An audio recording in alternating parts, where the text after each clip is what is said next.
Oke. Bismillahirrahmanirrahim. Assalamualaikum warahmatullahi wabarakatuh. Waalaikumsalam warahmatullahi wabarakatuh. Waalaikumsalam warahmatullahi wabarakatuh. Oke. Good afternoon, everyone.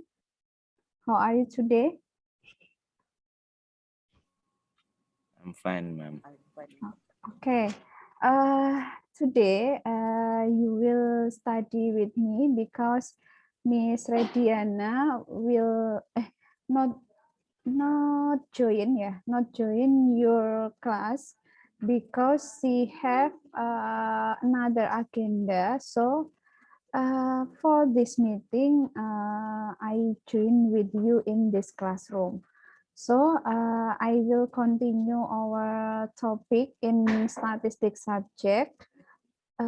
The last meeting, I think you study about the terakhir itu apa ya? Periodical series ya, periodical series and forecasting. Maybe itu kalau nggak salah materinya itu adalah periodical series dan forecasting atau deret berkala dan peramalan. Itu terakhir minggu kemarin ya kalau nggak salah. Betul ya? Materinya terakhir minggu kemarin itu betul nggak? Betul, Bu. Oke, betul. Baik, jadi hari ini we'll continue the next topic in statistics subject. The topic today is distribution of Poisson, binomial, and normal. And the file material was uploaded in Elena. So you can see and you can download the file material in your Elena. And then in this topic, jika kita masih ada waktu, nanti akan saya gunakan untuk melanjutkan materi about correlation and regression analysis itu. Tapi sebelumnya, sebelum kita lebih lanjut membahas mengenai materi tersebut, saudara sudah kenal dengan saya kan ya? Masa belum kenal? Belum, Bu. Oke, ya jadi karena selama pertemuan pertama, the first meeting until the 12th meeting, you study with Miss Rediana, and I join in another class with Miss Rediana. Jadi saya tidak bisa mengenali saudara, tetapi sebelum kita membahas lebih lanjut mengenai yang topik hari ini akan kita bahas, ini saya perkenalan dulu ya sedikit tentang saya. My name is Nina Farliana. You can call me Nina. Jadi in Economic Education Department you have two lecturer with the same name. Jadi Ninanya itu ada dua. Kalau saya itu adalah Nina Farliana. Dan yang satunya, karena prodi saudara itu adalah Office Administration Education, di situ ada Miss Nina Oktarina. Jadi ada dua Nina ya. Jadi kalau saudara nanti akan lebih, mungkin setelah semester ini, saudara akan lebih sering bertemu dengan Miss Nina Oktarina. Itu. Tetapi tidak menutup kemungkinan nanti saya akan masuk di kelas saudara, mungkin di lain mata kuliah, semoga saja nanti bisa masuk. Biasanya itu di mata kuliah ekonomik statistik. Jadi mata kuliah setelah statistik itu akan ada mata kuliah lanjutan dari statistik, yaitu ekonomik statistik. Semoga saja nanti saudara bisa join lagi dengan saya untuk memahami lebih lanjut mengenai statistika, tetapi dalam bidang ilmu ekonomi itu. Nah, itu saja profil singkat dari saya. Kalau saya itu ini aslinya dari Kendal. Saya nggak tahu ini di kelas ini ada yang dari Kendal atau tidak. Saya aslinya dari Kendal, S1-nya dari UNES juga, S2-nya dari Malang. Itu Universitas Negeri Malang. Mungkin itu saja perkenalan singkat dari saya, karena saya di pertemuan hari ini saya hanya menggantikan Miss Rediana saja. beliau berhalangan hadir karena ada agenda lain yang mungkin nanti minggu depan akan kembali lagi dengan Miss Rediana. Tetapi semoga saja nanti di lain kesempatan juga saudara nanti bisa tetap join di mata kuliah saya yang lain itu.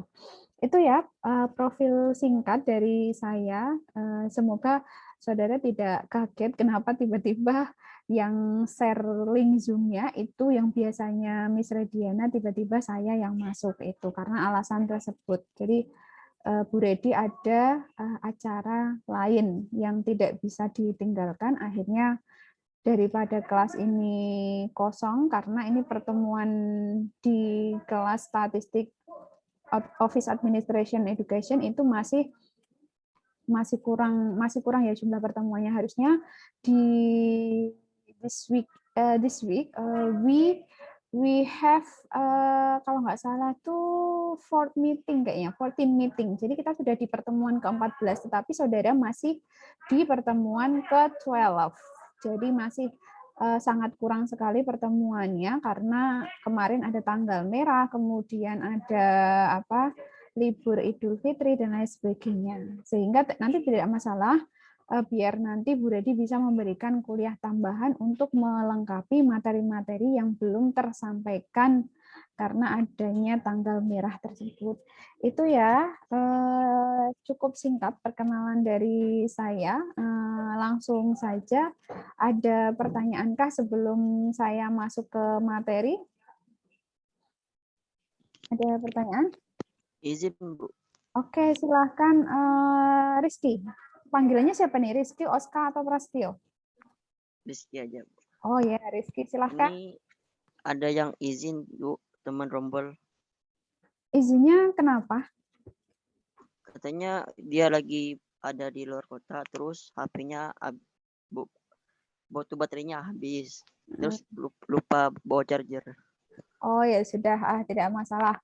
Karena ini saya lihat yang join di Zoom meeting ini hanya berapa nih? 17 person ya. Jadi hanya ada 17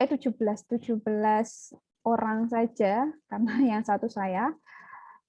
Saya nggak tahu ini jumlah kelasnya, kalau tidak salah tadi 20 saya cek itu. Jumlah kelas saudara itu 20, tapi yang join itu hanya 17. Saya nggak tahu sisanya ini kemana, tetapi tidak ada masalah. Nanti yang belum bisa join itu bisa melihat rekaman dari perkuliahan kita hari ini. Nanti akan saya share untuk rekaman perkuliahannya, karena ini saya record. Seperti itu ya, Rizky ya? Oke. Baik, Bu. Baik, saya akan share screen untuk materi kita hari ini. Apakah di tempat saudara sudah terlihat untuk slide distribution of binomial, normal, and Poisson?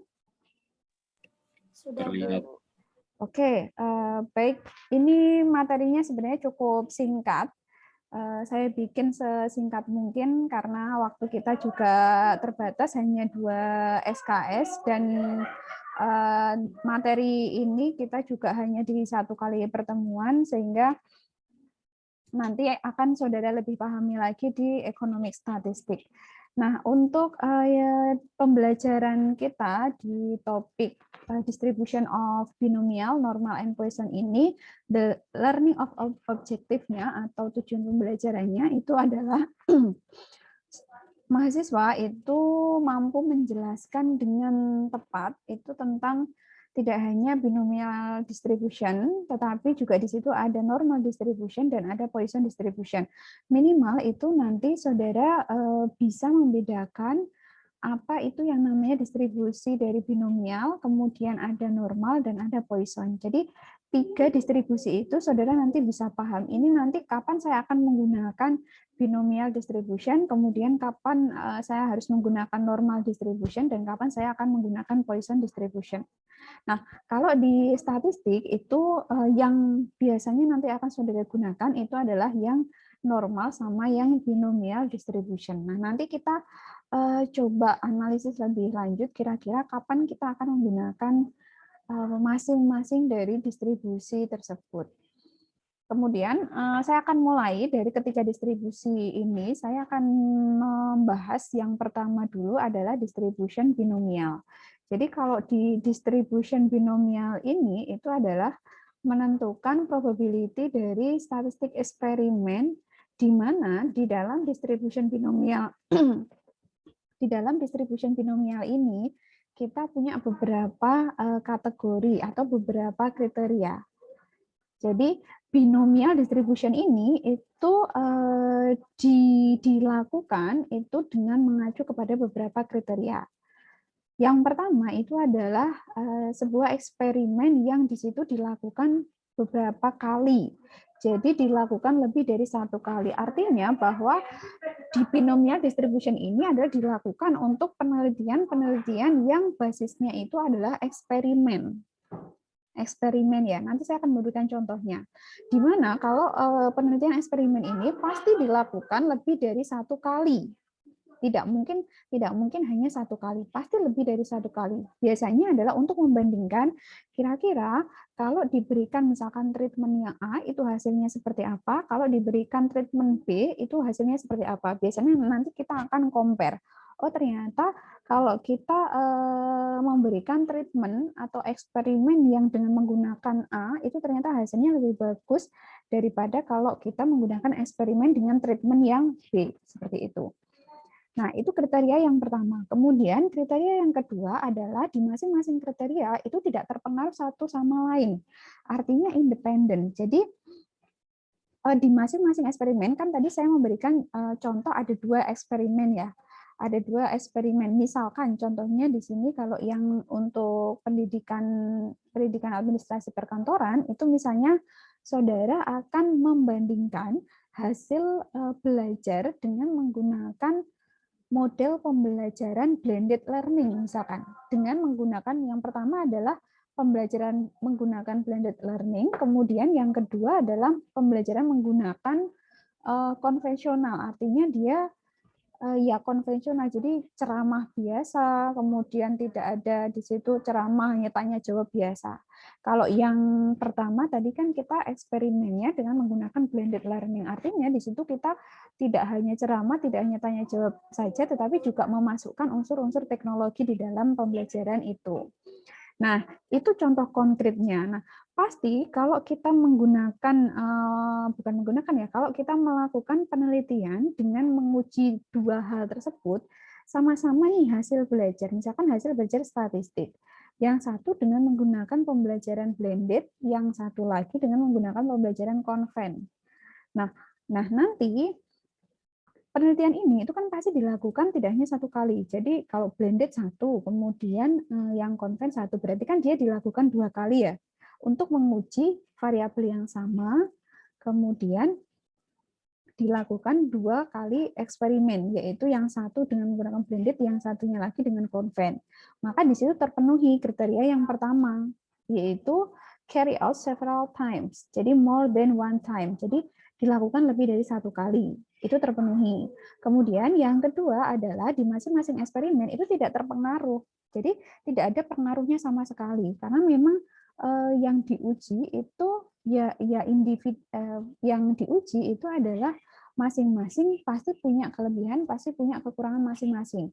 Tetapi dari masing-masing eksperimen, entah itu yang yang hasil belajar menggunakan blended sama hasil belajar menggunakan yang metode konven, itu ya tidak ada pengaruh sama sekali, artinya dia independen. Kemudian yang ketiga itu adalah hasil dari eksperimen itu hanya punya 2 kemungkinan. Hasilnya itu antara success or failure. Jadi antara berhasil atau tidak. Jadi misalkan kalau kita mau meneliti tentang hasil belajar tadi ya, hasil belajar statistik dengan menggunakan blended learning itu berhasil atau tidak? Oh ternyata kok berhasil. Jadi hasil belajarnya ternyata sudah mencapai KKM, misalkan di atas KKM dengan rata-rata kelasnya misalnya 90 itu. Atau oh ternyata pembelajaran dengan menggunakan metode konven itu kok gagal alias belum berhasil karena indikatornya misalkan rata-rata kelasnya itu di bawah kriteria ketuntasan minimal, misalkan seperti itu. Jadi ada 2 kemungkinan dari hasil eksperimen tersebut. Kalau tidak sukses, maka hasilnya ya gagal. Udah itu. Nah, biasanya kalau saudara nanti menyusun skripsi, ini distribusi binomial ini itu biasanya akan digunakan untuk jenis-jenis yang tadi. Jadi penelitian-penelitian yang eksperimen atau penelitian yang basisnya adalah R&D ya, research and development. Jadi kan ada misalnya penelitian kuantitatif, kemudian ada penelitian kualitatif, ada penelitian PTK, ada R&D, kemudian ada penelitian eksperimen dan lain sebagainya. Nah, penelitian-penelitian yang jenis eksperimen kemudian R&D ini biasanya menggunakan distribusi dari binomial ini. Itu karena ciri-cirinya sudah jelas di situ. Nah, di dalam binomial distribution di sini karena we have two possibility result, it is success or failure, maka di situ untuk menentukan probabilitasnya atau kemungkinannya ya, probability atau kemungkinan entah itu sukses atau entah itu failure, maka di situ kita bisa menggunakan formula dari yang saudara bisa perhatikan di sini di slide-nya, itu adalah PX sama dengan N per X kali N min X. Duh, ini siapa nih? Nah, di situ saudara bisa perhatikan di masing-masing notasinya itu di situ sudah ada keterangan. Misalkan kalau yang N itu adalah number of experiment performed. Jadi total eksperimen yang dilakukan, apakah itu misalnya dilakukan 2 kali eksperimen, atau biasanya kalau di PTK itu misalnya sampai 3 kali sampai 4 kali eksperimen itu juga bisa. Jadi nanti tergantung dari berapa kali eksperimen itu dilakukan. Kemudian yang X itu adalah number of success. Jadi nanti berapa total kesuksesan yang dicapai. Begitu juga dengan P. P itu probability of success. Jadi kemungkinan dari suksesnya, atau Q. Q itu adalah probability dari failure. Failure-nya itu adalah 1 min P, artinya 1 dikurangi sukses. Maka itu adalah kemungkinan dari kegagalan yang nanti akan terjadi. Jadi semuanya nanti bisa, kalau sudah ketemu datanya, nanti tinggal dimasukkan. Di situ akan ketemu kira-kira probability-nya itu seberapa besar. Itu. Nah, di sini saya memberikan contoh simple untuk memudahkan saudara to understand about binomial distribution ini. Jadi di situ saya memberikan contoh misalkan kemungkinan misalnya saudara ini ingin melakukan uji coba dengan melempar koin, misalnya koin yang 500-an atau 200-an atau 1000-an atau 100-an, itu kan kemungkinan yang nanti hasilnya akan terjadi itu kalau tidak gambar itu maka angka, ya kan? Ini biasanya sering terjadi. Jadi misalnya saudara lagi main nih sama ponakan atau sama sepupu misalkan. Di situ main tebak-tebakan. Kira-kira kemungkinan kalau misalnya koin 500-an ini saya lempar, itu misalnya saya lempar sebanyak 6 kali atau berapa kali kayak gitu. Nah, kemungkinan peluang munculnya yang bentuk gambar itu berapa kali, kemudian yang bentuk angka itu nanti berapa kali. Nah, itu contoh ketika kasus-kasus tersebut itu menggunakan distribusi binomial. Nah, di sini contoh yang saya berikan itu adalah probability that the image will appear 2 times. Jadi kemungkinan dari munculnya gambar itu ada 2 kali dari koin yang dilempar, to throw a coin for 6 times. Jadi selama 6 kali lemparan koin itu, maka peluangnya di situ adalah diketahui N-nya itu adalah karena pelemparan koinnya itu dilakukan sebanyak 6 kali, maka di situ N-nya 6, kemudian P-nya itu adalah setengah, karena ada 2 ya. Jadi kalau tidak image, maka di situ adalah number. Jadi kalau tidak gambar ya angka. Kemudian X-nya 2, Q-nya setengah, tinggal nanti dimasukkan saja. Itu. Kalau ini itu perhitungannya masih matematis banget. Ini masih matematis banget. Nanti saudara, saya rasa tidak terlalu susah lah ya untuk menghitung berapa besarnya binomial distribution ini. Itu. Nah, di situ ketemu hasilnya adalah P-nya sama dengan 15/64. Itu. Kemudian distribution selanjutnya, kalau tadi sudah ada binomial, kemudian distribution yang kedua itu adalah normal. Nah, distribution normal ini itu yang biasanya kita akan sering jumpai di statistik, terutama kalau nanti saudara sudah masuk ke economic statistik. Jadi salah satu syarat kalau regresi itu dikatakan baik adalah berdistribusi normal. Berdistribusi normal. Jadi ini adalah salah satu syarat ya, syarat untuk menguji apakah regresi yang saudara teliti itu baik atau tidak. Jadi tidak hanya saudara nanti menghitung hasil akhirnya saja, enggak, tetapi saudara juga harus memastikan bahwa misalkan saudara akan melakukan uji regresi, saudara akan melakukan uji T, saudara akan melakukan uji F, atau saudara akan melakukan uji PET analisis misalkan. Maka di situ syaratnya adalah distribusi dari data-data yang sudah saudara kumpulkan itu harus berdistribusi normal. Itu. Nah, dari gambar ini itu sebenarnya kita bisa pahami bahwa yang dimaksud dengan distribusi normal itu adalah nilai min median modusnya itu sama atau berada dalam satu titik. Gitu ya. Nah, kalau kita berbicara masalah min median modus, ini adalah materi dari deskriptif statistik. Jadi materi sebelum midtest ya, sebelum midtest silahkan nanti dibuka kembali catatannya bahwa di situ yang namanya normal distribution itu adalah bahwa nilai min median modus itu berada dalam satu titik, artinya normal, simetris, ya kan?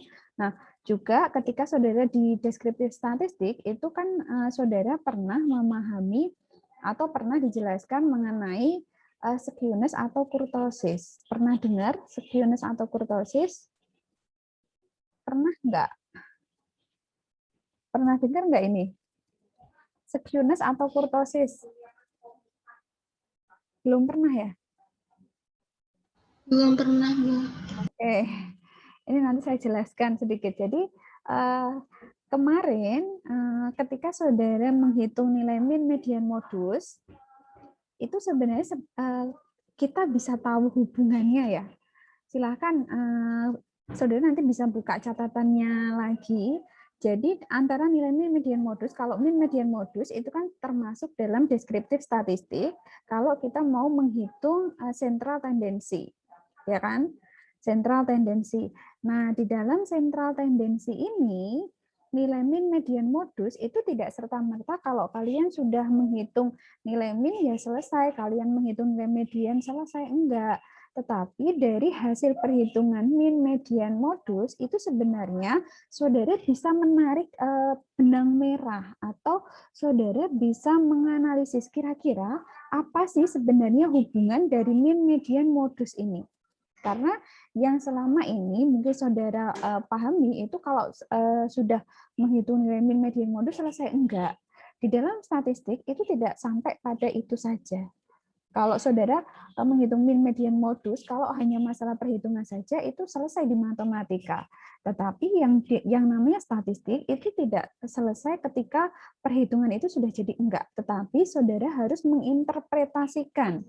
Saudara harus memberikan makna kepada hasil perhitungan yang sudah saudara kerjakan itu. Nah, itu yang harus dipahami di dalam statistik. Nah, yang kedua adalah bahwa nilai min median modus itu sebenarnya bisa kita tarik benang merah atau sebenarnya ketika perhitungan sentral tendensi ini atau ukuran pemusatan ini itu memiliki hubungan antara satu sama lain. Itu. Nah, jika nilai minnya lebih besar daripada nilai median, lebih besar daripada nilai modus, berarti kan nilai minnya nih dari ketiga perhitungan ini, nilai minnya nih paling besar. Maka nanti kurvanya atau grafiknya itu tidak akan simetris seperti ini.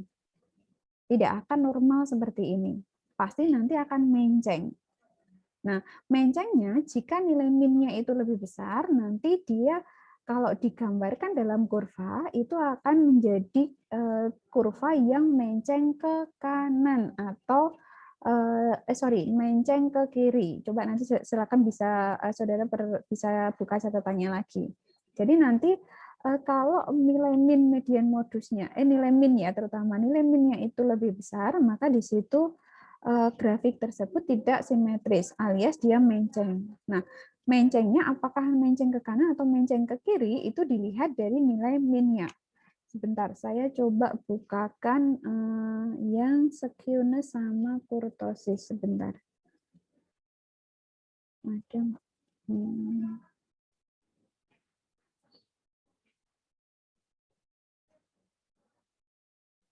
Semoga ada.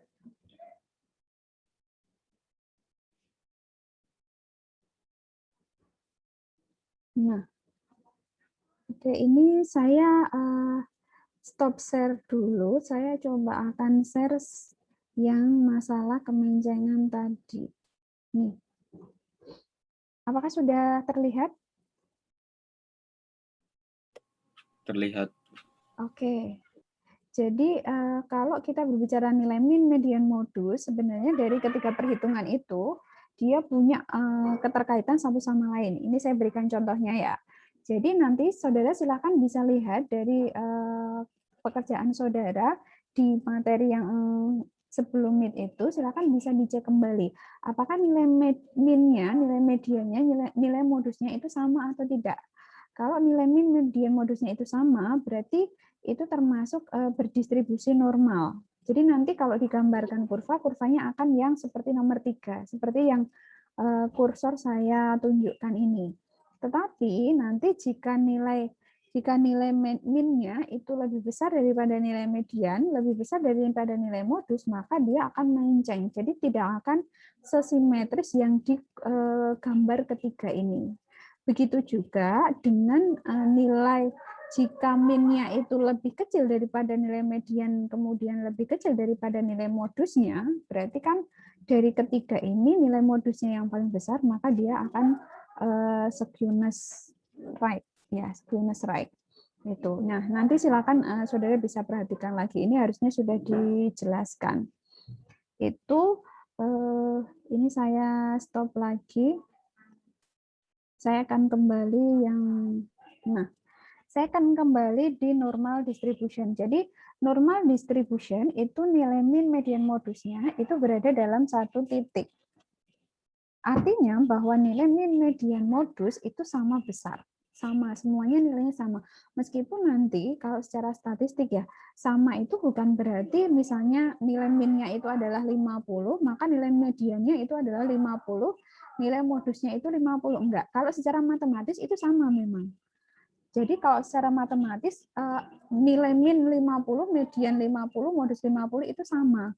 Tetapi kalau di statistik itu belum tentu, misalkan kalau nilai minnya tadi 50, mediannya misalkan 50,2, nilai modusnya misalkan 50,4. Itu bisa jadi mereka berada dalam satu titik karena meskipun secara matematis angkanya itu berbeda, yang satu 50, yang min 50, mediannya 50,2, kemudian modusnya itu 50,4, itu kalau secara statistik mungkin bisa jadi akan sama.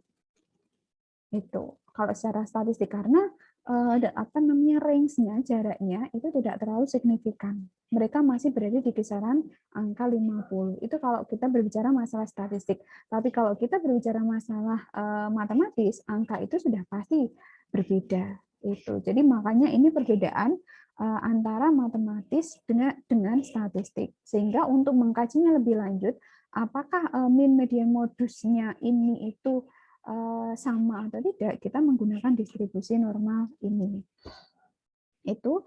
Nah, contohnya di sini kalau kita menggunakan distribusi normal, ini yang biasanya untuk kejadian-kejadian yang alami ya, misalkan tinggi badan, kemudian tekanan darah, kemudian berat badan dan lain sebagainya itu alami ya, alami yang mana kita bisa lihat atau kita bisa cek apakah datanya itu berdistribusi normal atau tidak, atau biasanya kalau di data-data misalkan tentang kepuasan pelanggan atau misalkan tentang marketing atau biasanya tentang apa namanya, misalnya apa ya, misalnya IPK dan lain sebagainya, maka itu juga bisa kita teliti dengan salah satunya misalkan kalau kita mau melakukan uji regresi atau kita melakukan uji T atau yang lainnya, maka di situ kita bisa cek apakah distribusinya itu berdistribusi normal atau tidak. Berarti indikasi dari normal atau tidaknya itu dilihat dari nilai min, median, modusnya. Itu kemudian nih untuk menghitung atau untuk menentukan probabilitas dari normal distribution ini, kita menggunakan formula dari Z ya. Z sama dengan di situ saudara bisa perhatikan Z sama dengan X min X bar per S, di mana untuk normal distribution ini X itu adalah min, kemudian X bar itu adalah kondisi yang diinginkan, S itu adalah standar deviasi, sehingga saudara nanti bisa menghitung kira-kira probability dari normal distribution-nya itu seberapa besar. Nah, setelah kita mengetahui nilai Z-nya, jadi nilai Z ini istilah statistik ya.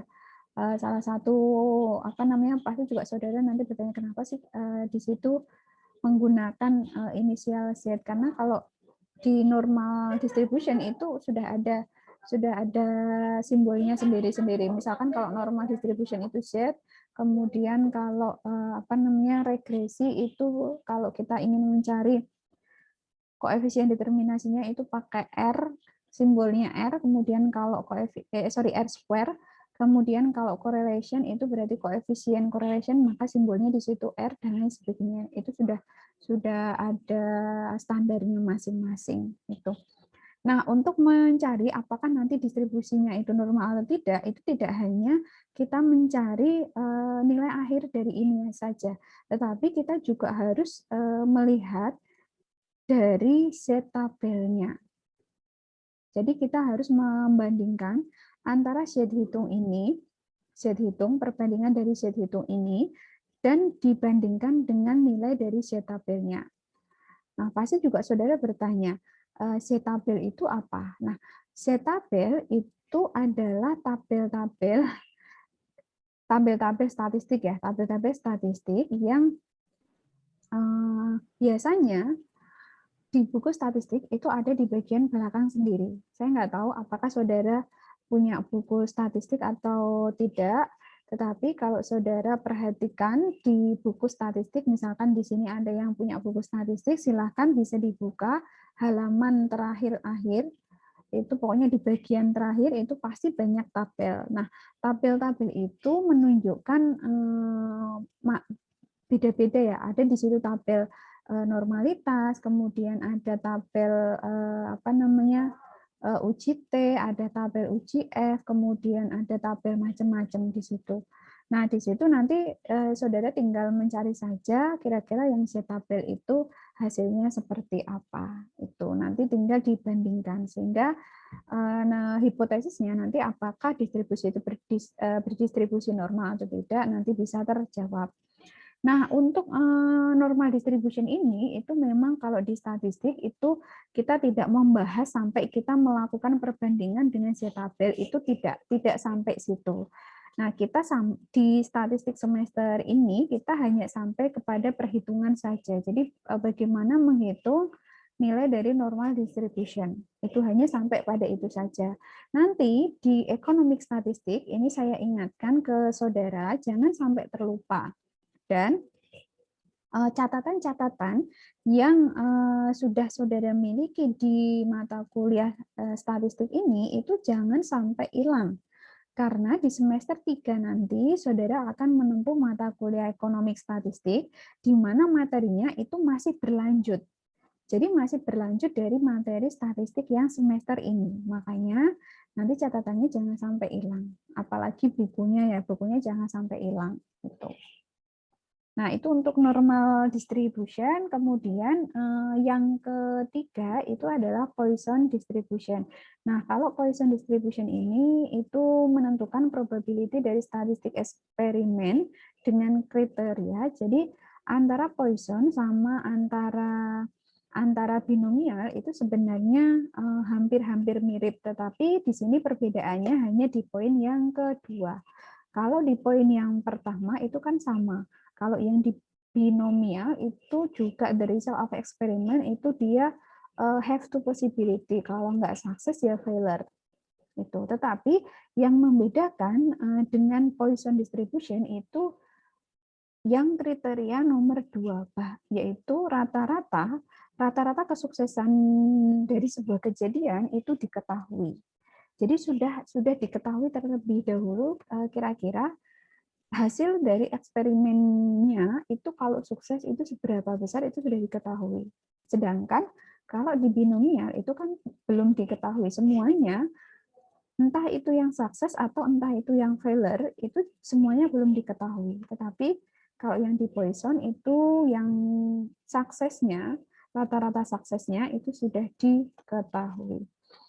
Itu kemudian untuk formulanya di sini juga sudah ada, nanti saudara bisa perhatikan di situ. Yang perlu dipahami adalah nilai E-nya atau errornya yaitu 2,71828,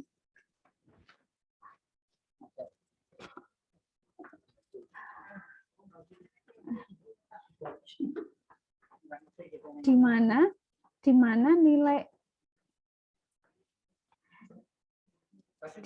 di situ nilai errornya itu kan sudah diketahui sebesar 2,71828. Tinggal nanti saudara menyesuaikan saja untuk nilai min sama kalau yang mu itu adalah mean population-nya, sedangkan yang nilai x itu adalah kondisi yang diinginkan. Sehingga nanti tinggal dimasukkan ke dalam formula yang sudah ada.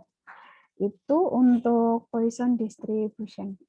Nah, di sini saya memberikan contoh.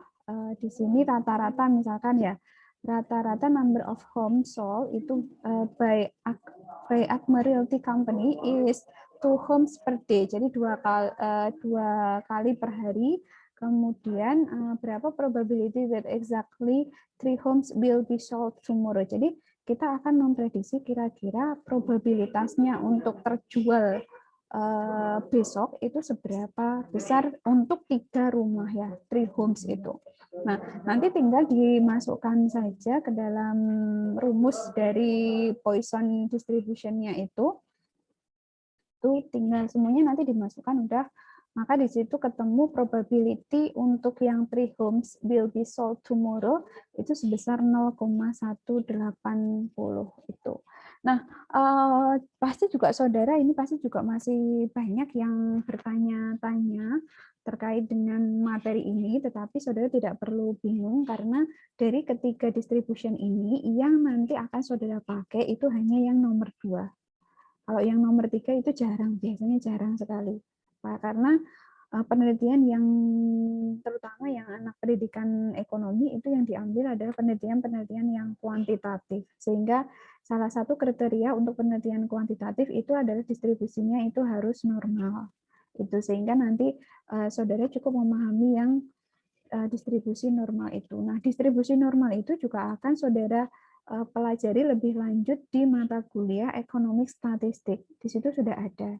Nah, nanti enaknya itu kalau saudara memahami, jadi kalau uji normalitas ya, uji normalitas itu adalah salah satu uji yang ada di dalam uji asumsi klasik itu untuk menentukan apakah regresi yang kalau misalkan uji regresi ya, uji regresi yang dilakukan itu hasilnya baik atau tidak.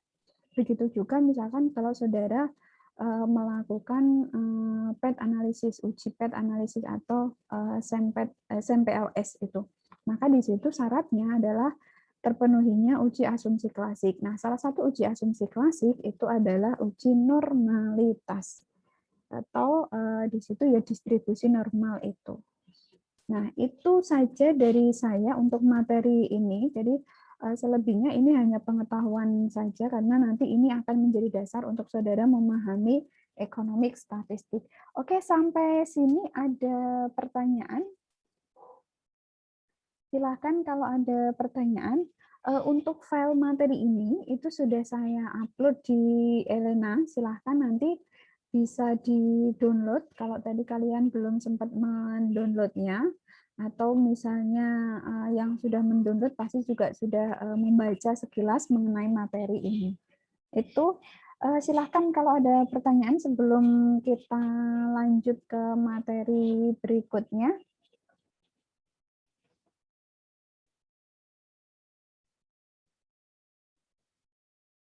Ada atau tidak?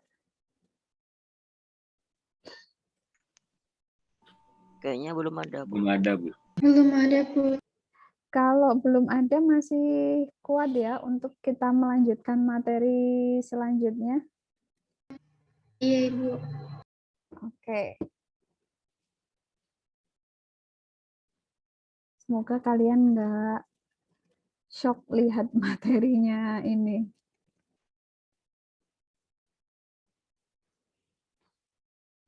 Oke, materi selanjutnya itu adalah correlation and regression analysis. Jadi analisis korelasi dan regresi ini adalah salah satu statistik inferensial yang jenis statistik yang selanjutnya akan kita bahas. Dan materi correlation and regression analysis ini materi yang mau nggak mau itu saudara harus pahami. Kenapa? Karena nanti skripsi saudara itu akan mengambil, kalau yang kuantitatif pasti akan mengambil uji korelasi dan regresi ini. Sehingga saya mohonkan dengan sangat ke saudara untuk benar-benar memahami materi ini. Dan materi inilah yang nanti akan menjadi soal UAS saudara. Salah satunya itu adalah correlation and regression analysis ini. Jadi ini materi yang ini saya kasih ke kalian, kasih tahu ke kalian ini materi UAS-nya nanti kurang lebih itu adalah nanti tugas yang akan saudara kerjakan. Itu. Baik, ini juga materinya nggak terlalu banyak, tetapi karena yang hari ini akan kita bahas itu adalah masih yang simple correlation and regression analysis, maka di sini juga nggak terlalu banyak. Baru nanti ketika sudah sampai ke multiple regression analysis itu akan lebih rumit lagi. Baik, sebelum saya jelaskan lebih lanjut mengenai korelasi dan regresi, itu ada yang pernah dengar ini sebelumnya?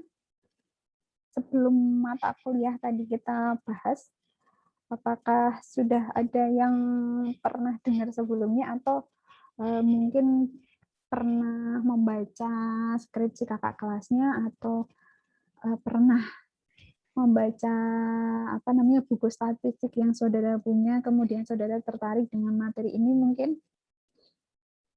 sudah pernah dengar? Sudah belum pernah ya? Belum, Bu. Oke, kalau belum pernah, ini adalah salah satu materi yang menurut saya ini simpel juga enggak, kemudian rumit juga iya, kayak gitu. Jadi ya rumit sih, rumit, tetapi ini nanti akan sangat berguna sekali bagi saudara. Sehingga harapannya nanti saudara di akhir perkuliahan ini nanti akan ada tugas untuk saudara, mohon dikerjakan dengan sebaik-baiknya.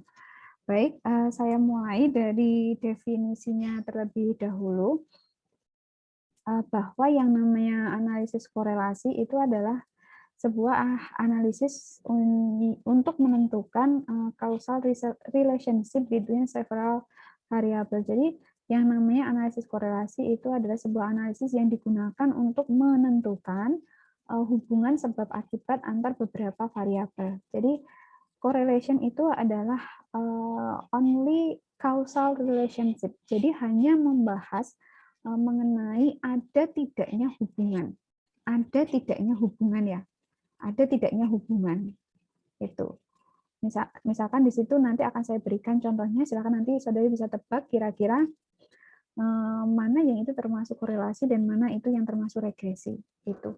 Jadi kalau di korelasi itu hanya menentukan di situ determine the causal relationship. Jadi ada atau tidaknya hubungan. Jadi hanya sebatas hubungan. Sedangkan kalau regresi itu kata kuncinya adalah analyze to calculate the quantitative effect. Jadi the quantitative effect of change in one event on other event or one variable to other variable. Jadi kalau di regresi itu kata kuncinya adalah effect, impact atau influence. Jadi lebih kepada pengaruh. Nah, berarti kalau di sini pengaruh sudah pasti misalkan antara satu variabel dengan variabel yang lain itu pasti ada hubungan. Sehingga saya bisa katakan di sini antara korelasi itu saling terkait dengan regresi. Kalau di korelasi itu belum tentu ada regresi. Silahkan nanti bisa dicatat atau kalian bisa ingat-ingat yang namanya korelasi belum tentu ada regresi. Tetapi kalau di regresi sudah pasti ada korelasi. Jelas ya? Itu. Nah, di regresi itu kata kuncinya kalau tadi di korelasi adalah hubungan, hanya sebatas hubungan. Tetapi kalau di regresi itu sudah ada pengaruh. Sudah ada pengaruh, misalkan saya mempengaruhi misalkan Rizky, atau saya mempengaruhi misalkan Anissa dan lain sebagainya. Itu sudah ada pengaruh. Nah, saya akan memberikan contoh ilustrasi. Silakan nanti bisa ditebak kira-kira yang korelasi itu mana, yang regresi itu mana. Oke, contoh kasus, ada 2 kasus. Kasus yang pertama, misalnya Rizky sama Fitra tuh cewek apa cowok ya? Cowok, Ibu. Cowok. sorry Fit. Cari yang cewek aja nih. Ki, kamu pengen siapa Ki? Tebak, kok tebak, apa pilih satu Ki yang cewek? Sembarang lah Ki. Rizky maunya siapa? Terserah lah, Bu. Terserah. Oke, misalkan siapa ya? Di sini ada misalnya Anissa lah. Anissa Alfi itu cewek ya? Anissa Alfi ada? Miss? Iya, Bu, ada. Oke. Ini contohnya adalah antara Rizky sama Anissa. Kasus yang pertama. Hari ini itu Rizky sama Anissa itu bahagia banget. Kalau saya lihat ya, misalkan. Hari ini Rizky sama Anissa itu bahagia banget. Ternyata, karena saya baru masuk di kelas ini. Ternyata Rizky sama Anissa itu have a relationship, alias mereka pacaran. Itu ya. Ternyata Rizky sama Anissa itu udah pacaran. Saya nggak tahu aslinya seperti apa ya. Saya nggak tahu. Pokoknya ini hanya contoh saja. Ternyata Rizky sama Anissa itu pacaran. Itu saya baru dikasih tahu. Oh ternyata Rizky sama Anissa itu have relationship alias pacaran. Oke, itu kasus yang pertama. Makanya mereka berdua tuh hari ini bahagia banget. Kemudian kasus yang kedua, saya tuh penasaran banget kenapa sih kalau pacaran sekarang kalian tuh pacaran udah misalnya udah 1 semester nih pacaran ya, tapi kok beda kayak gitu. Misalkan biasanya juga kalian nggak sebahagia misalkan ketika perkuliahan hari ini. Ternyata setelah dicek itu semalam Rizky itu ngasih buket bunga ke Anissa. Kenapa ngasih buket bunga? Karena hari ini itu adalah anniversary berapa bulan ya? Anniversary 6 bulan jadian mereka. Misalkan itu ternyata, dan Rizky itu ngasih buket bunga ke Anissa, bunga mawar merah ke Anissa, sehingga hari ini itu Anissa bahagia banget karena dikasih. Siapa sih cewek yang nggak bahagia ketika dikasih sebuket bunga mawar merah, ya kan? Dah itu ya.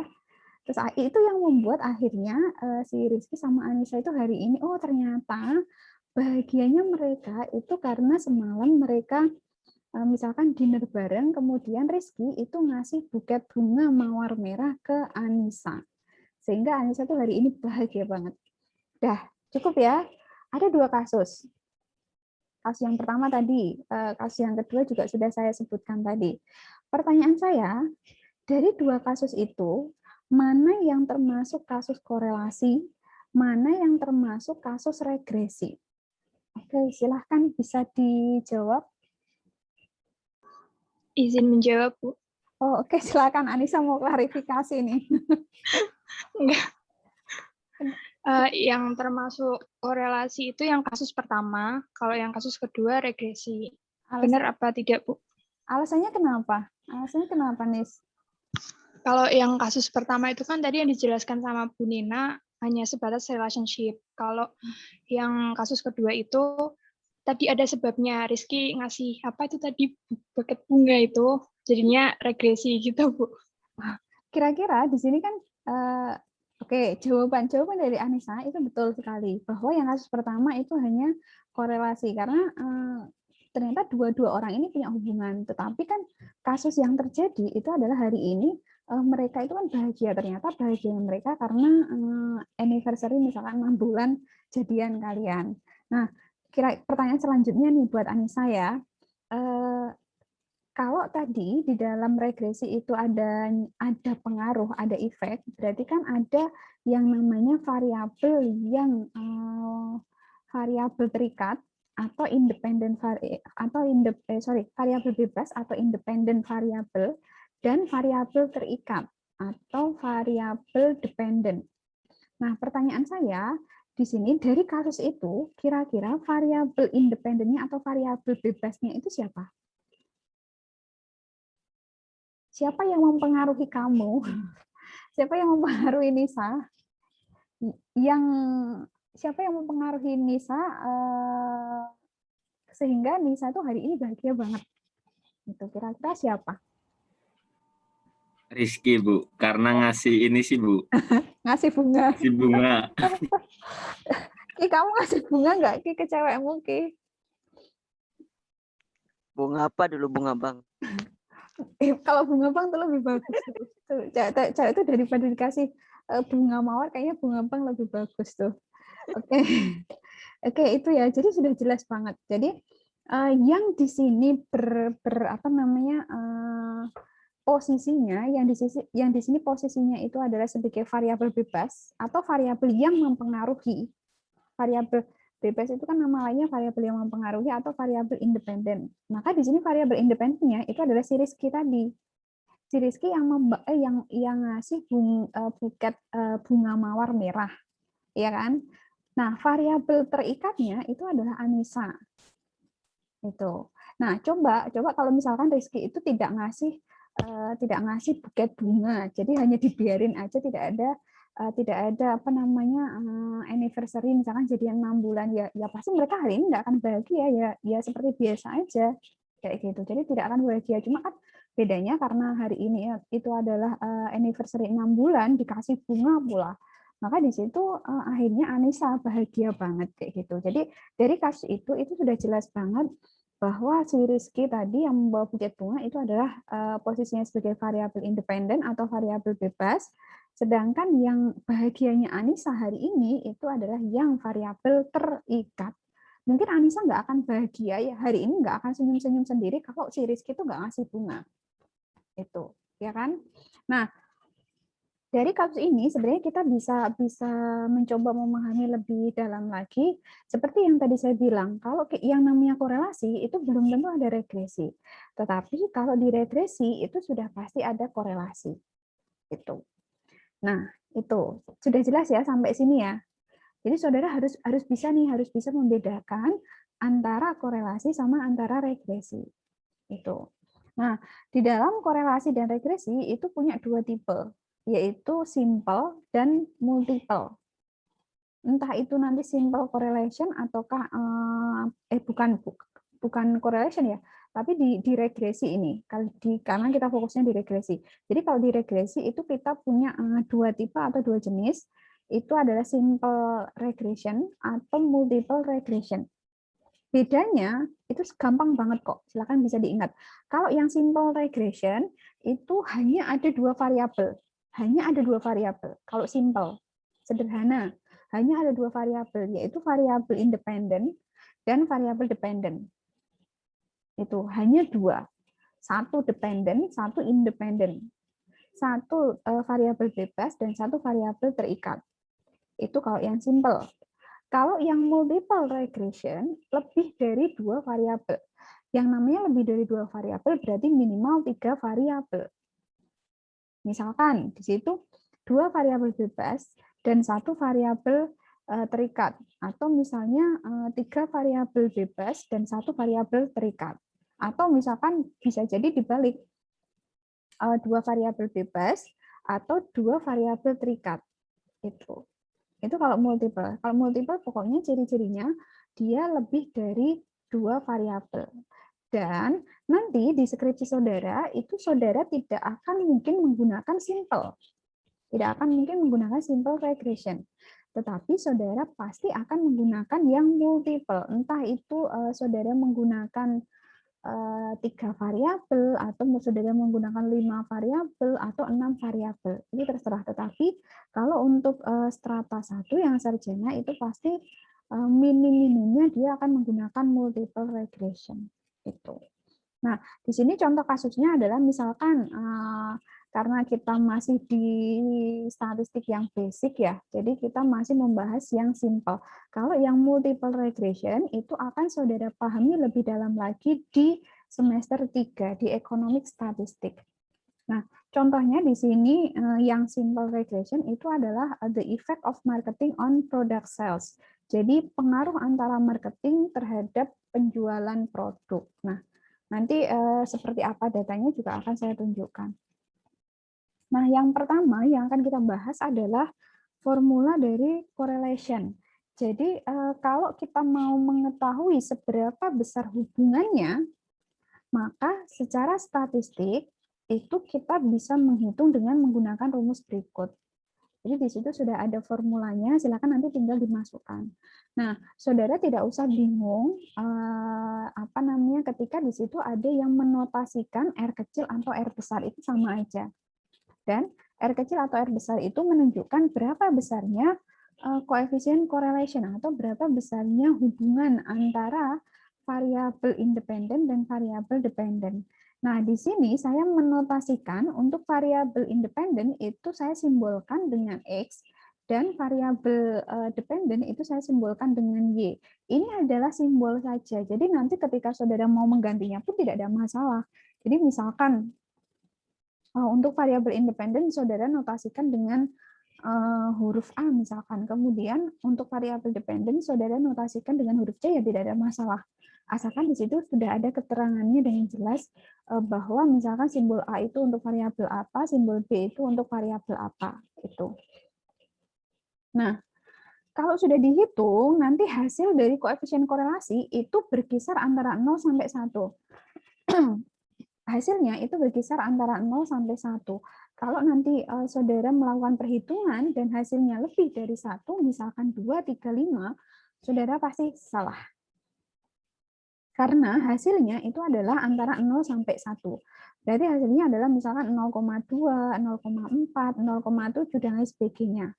Dan nanti kriteria-kriterianya itu jika kurang dari 0,20, maka artinya hubungan antara dua variabel itu sangat lemah atau very weak.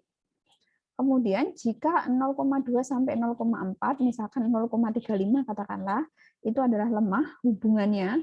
Kemudian 0,4 sampai 0,7 itu medium atau sedang, 0,7 sampai 0,9 itu adalah strong. Yang terakhir 0,9 sampai 1 itu very strong. Dan kalau hasilnya 1 itu sudah pasti sempurna ya, dan itu tidak mungkin terjadi. Hasilnya tidak mungkin kecuali variabel itu dihubungkan dengan variabel tersebut. Jadi satu variabel saling dihubungkan ya hasilnya 1 karena variabelnya sama. Tetapi jika dua variabel saling dihubungkan itu hasilnya tidak akan mungkin 1. Itu. Nah, nanti saudara tidak hanya akan menghitung saja. Jadi di dalam analisis korelasi dan regresi itu tidak berhenti pada perhitungan berapa hasilnya. Misalkan nilai R-nya adalah 0,4. Nah, bedanya kalau di dalam statistik itu adalah saudara harus memaknai atau saudara harus menginterpretasi. Kira-kira 0,45 itu maknanya apa? Nah, itu yang terpenting. Nah, nanti akan saya contohkan.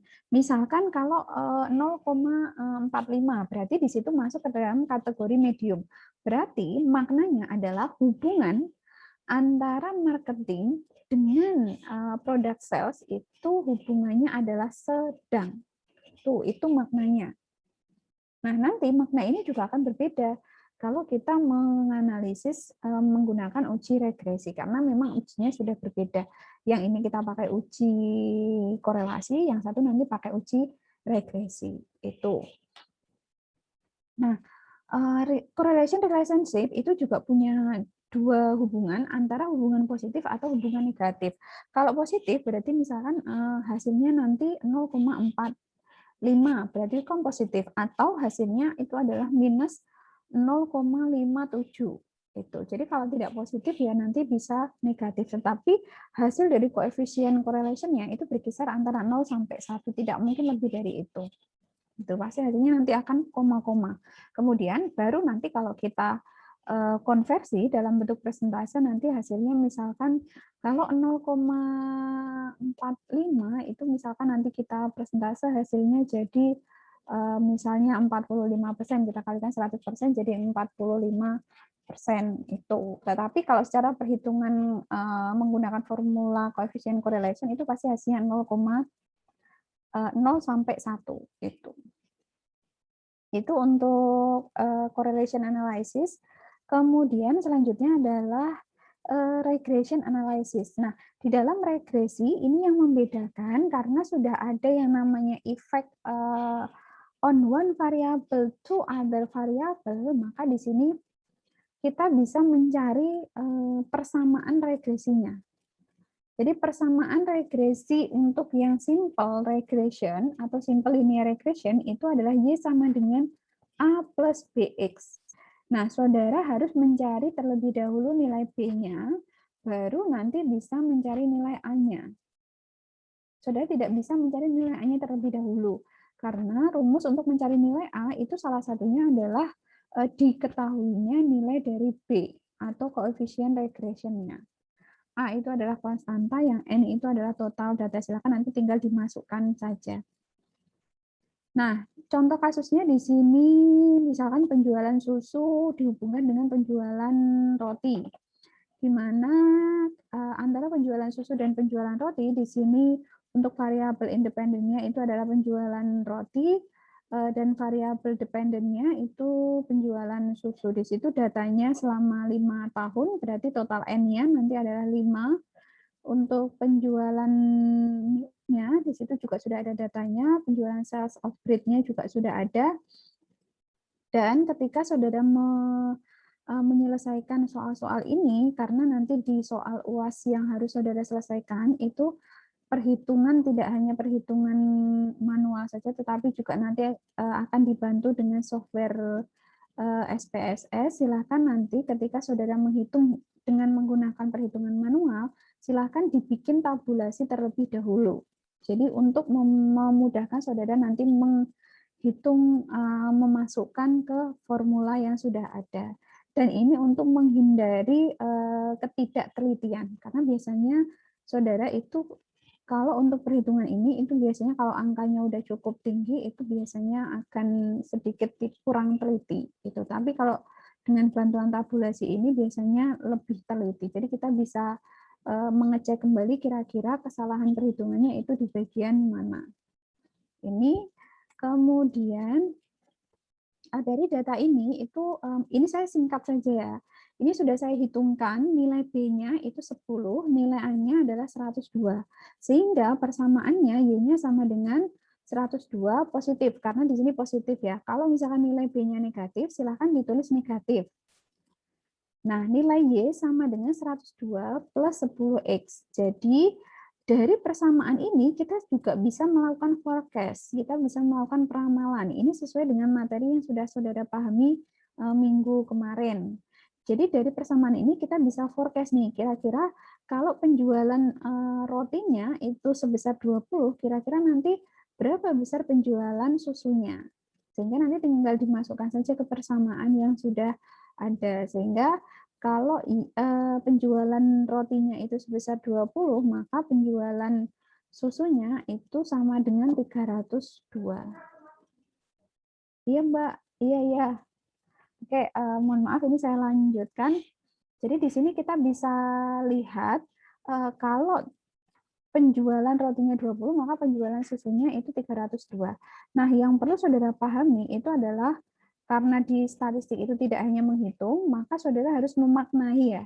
Jadi saudara harus tahu makna dari hasil Y sama dengan 102 plus 10X itu apa. Kalau secara matematis selesai, sudah yang namanya kalau kita berbicara matematika, perhitungan ini selesai. Tetapi kalau kita berbicara statistik, ini belum selesai. Jadi nanti di salah satu soal UAS saudara itu salah satunya adalah apa makna dari persamaan ini. Menginterpretasikan hasil persamaan regresinya. Gitu. Nah, ini saya jelaskan. Silakan nanti bisa dicatat atau bisa disimak nanti rekaman video ini. Jadi, yang dimaksud dengan Y sama dengan 102 plus 10X artinya adalah jika nilai X, ini ya, ini kursornya, jika nilai X itu naik sebesar 1 atau misalkan saya ya 1 dulu lah ya. Misalkan jika nilai X itu naik sebesar 1 kali atau 1 satuan, maka nilai Y sama dengan 10 ini 10 dikali 1. Maka nilai Y sama dengan 10. Oke, saya kasih contoh lain. Jika nilai X itu naik sebesar 5 kali atau 5 satuan, maka nilai Y sama dengan 10 dikali 5, sama dengan 50. Itu makna yang pertama. Jelas ya? Oke. Sekarang makna yang kedua, karena di sini punya 2 makna ya, karena di sini ada 2 angka. Maka makna yang kedua adalah jika nilai X sama dengan 0, jadi khusus yang makna kedua ini hanya nilai X-nya hanya 0. Kalau tadi yang pertama itu kan nilai X-nya terserah. Misalkan saudara akan menaikkan misalnya 5 kali, 10 kali, 1 kali, 200 kali, itu dia fluktuatif nilai Y-nya. Tetapi yang khusus nilai yang makna yang kedua ini, nilai X itu adalah sama dengan 0. Jika nilai X itu sama dengan 0, maka nilai Y sama dengan 102. Saya ulangi, jika nilai X sama dengan 0, maka nilai Y sama dengan 102. Sudah ya? Oke, sudah. Itu maknanya. Dan itu yang harus nanti saudara jawab.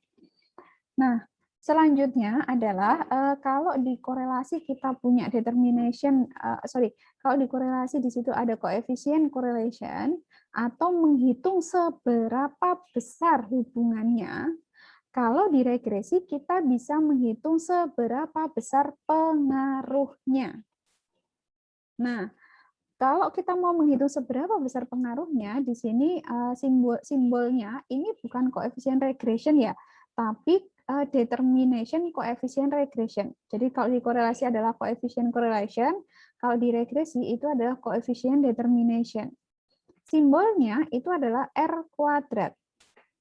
Nah, yang perlu saudara garis bawahi, jika nanti di dalam perhitungan itu saudara sudah menghitung koefisien correlation, kan ketemu tuh nilai koefisien correlation-nya. Maka untuk menghitung koefisien determination-nya, itu silakan nanti tinggal dikuadratkan saja. Tinggal dikuadratkan saja. Karena yang namanya coefficient determination itu kan R pangkat 2. Kalau nilai R saja itu kan coefficient correlation. Tetapi untuk membuktikan benar nggak kalau misalkan dipangkatkan dari coefficient correlation-nya itu hasilnya sama nggak jika kita menghitung secara manual dengan menggunakan formula, maka formulanya ini di sini. Silahkan nanti saudara bisa menghitung langsung dikuadratkan boleh, atau saudara menghitung dengan menggunakan formula yang ada di sini. Gitu. Karena hasilnya tinggal dikuadratkan saja. Itu untuk coefficient determination.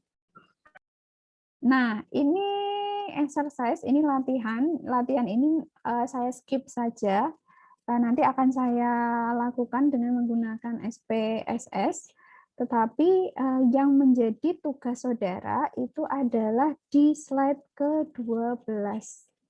Nah, file materi ini itu juga sudah saya upload di Elena di topik ke-13. Silakan nanti di situ bisa dilihat di-download filenya, dan ini ada di slide ke-11. Nah, ini tugas yang harus saudara selesaikan, individual assignment. Di situ ada 5 soal, di mana soalnya di situ nilai X itu adalah number of student atau total of student, jadi jumlah siswa terhadap pendapatan kampus atau income kampus. Di sini Y itu adalah variabel dependent. Di sini datanya sudah ada semua. Nah, tugas yang pertama itu adalah saudara diminta untuk mencari koefisien correlation-nya, nilai R-nya. Jadi dihitung berapa nilai R-nya. Kemudian yang kedua adalah silakan dikonstruk regression equation-nya alias persamaan regresinya. Berarti nanti saudara harus menghitung nilai Y sama dengan A plus BX. Dan yang ketiga, saudara juga di situ menghitung berapa besarnya coefficient determination. Nah, yang keempat itu adalah saudara harus menginterpretasikan poin 1, menginterpretasikan poin 2, menginterpretasikan poin 3. Jadi semuanya harus diinterpretasikan.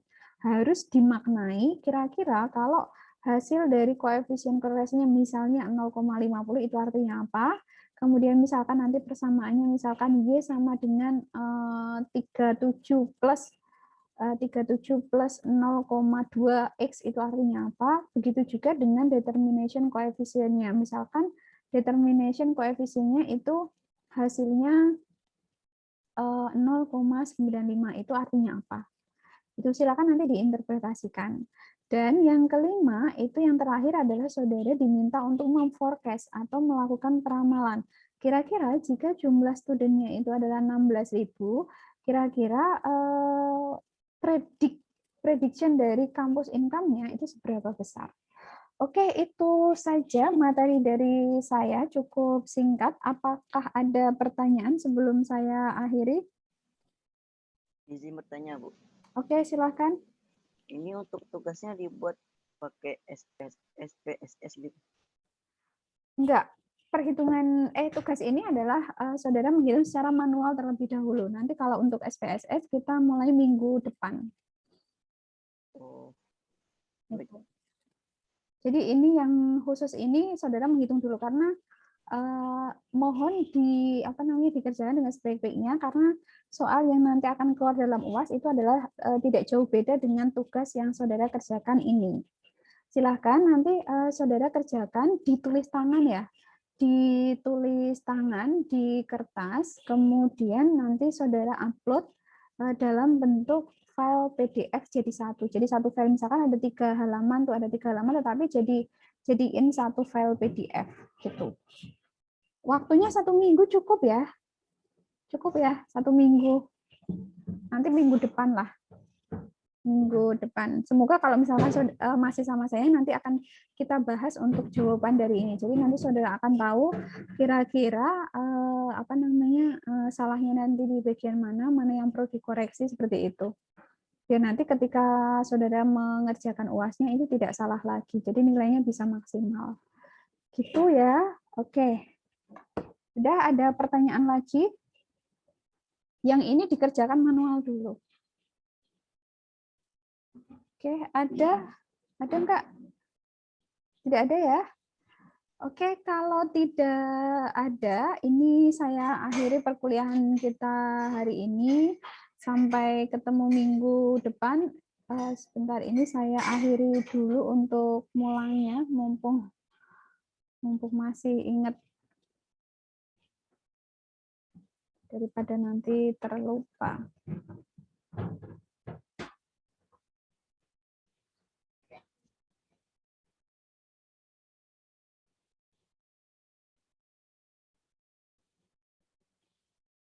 Oke, ini masuk semua ya. Oke, saya tulis dulu untuk mulangnya.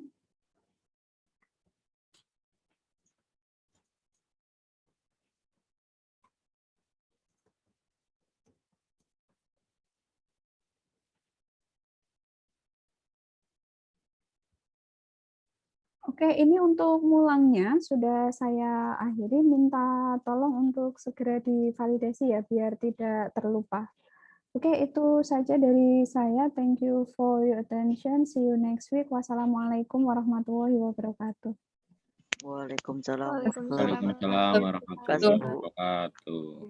Matur nuwun, Bu. Oke.